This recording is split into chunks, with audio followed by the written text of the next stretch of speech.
Of all the things I love about old school 8-bit games, it was always the pixel cinema scenes that stood out. From Ninja Gaiden to Vice Project Doom.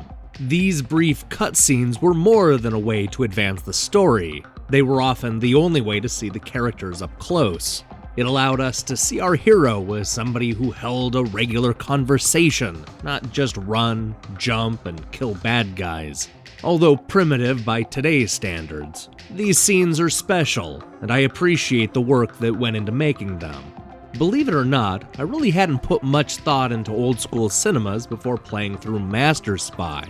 I went into this 2D stealth game expecting a lot of platforming action, but came away with a real appreciation for pixel cutscenes.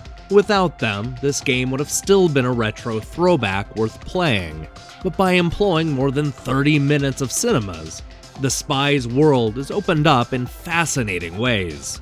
As a 2D platformer, Master Spy is fairly straightforward. Our hero doesn't carry a tranq gun like Big Boss, but instead chooses to sneak around undetected. He does this with a special invisibility cloak, not unlike the kind of thing Harry Potter has been known to employ. He can turn it off and on at any time, with the only drawback being limited mobility when fully cloaked.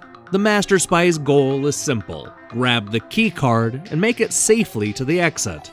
Of course, the keycard is normally located behind a series of guards, surveillance cameras, laser traps, and attack dogs. And sometimes the stages will require more than one keycard, forcing a level of precision you may not be ready for. The challenge increases exponentially from one mission to the next, and there's never a point where the traps and guards get easier.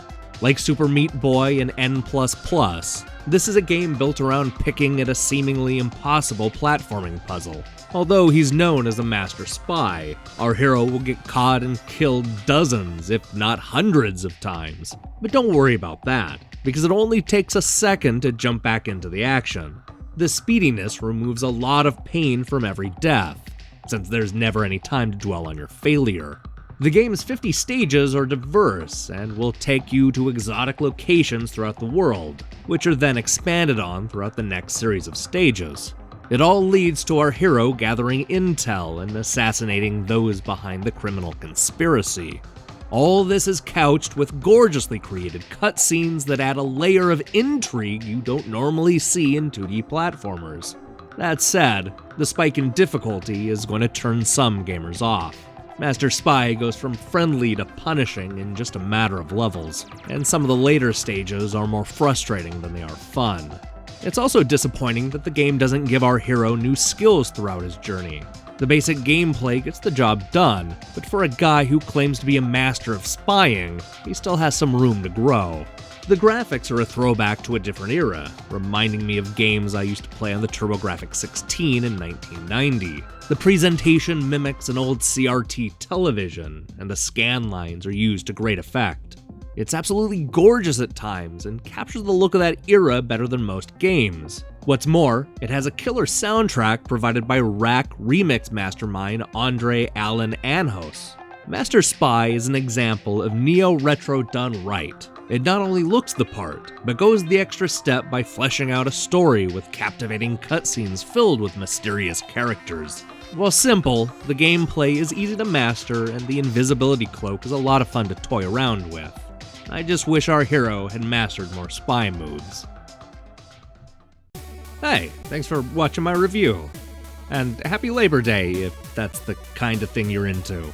This is just one of 2 reviews going up today, so be on the lookout for my thoughts on Quest of Dungeons.